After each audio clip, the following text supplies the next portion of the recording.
Dito na lang para hindi marumi.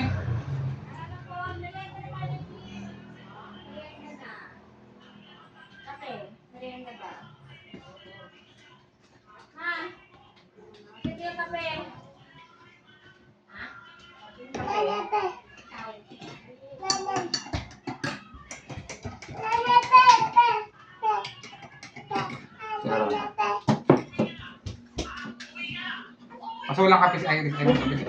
Siningang lang sa Rona. Kaya lumayas ka muna dyan, dadaan si mama din. Ganun siguro. Ayun ka pa yung mama niya, siguro. At papatayin mo doon si Nina. Bakit ako sa mga? Ha? Ito daw yung kape mo. Lagyan niyo. Ay, baka matapon. Uy, matapos nga niyan. Wala na tayong pang ano yung blender. Ikaw ba ang makulit? Ay, ano ba? Asan na si nanay? Tawagin mo si nanay.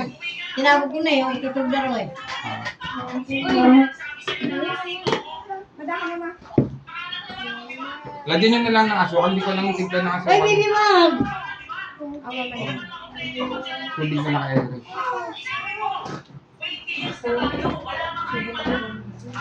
Baby mag! Huwag kang malikot ah. Natrabaho pa ako mamaya sa pan. Kuracha. Joke lang.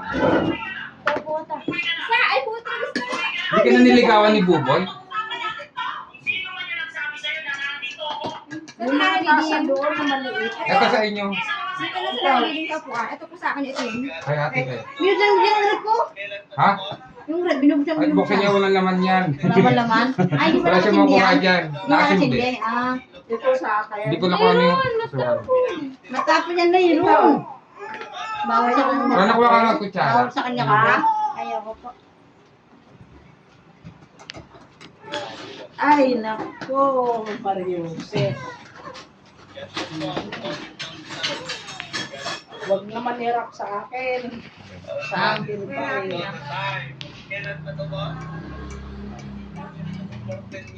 Hindi kasi kami masyadong nagpapalaman dito. Bira lang.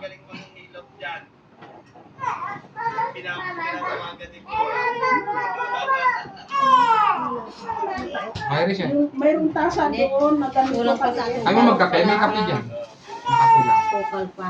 At tinapay lang. Matabang eh. Pero masarap mo.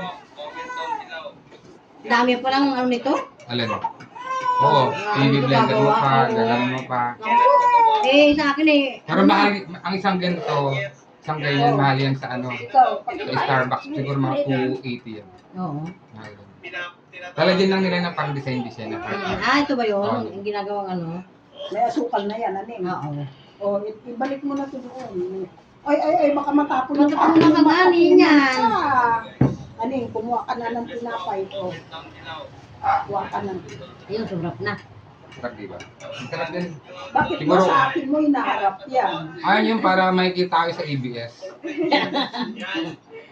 Pambira naman ito. Oo nga. Ang pangit-pangit ko na nga eh. Irish pa naman mga ka-Irish.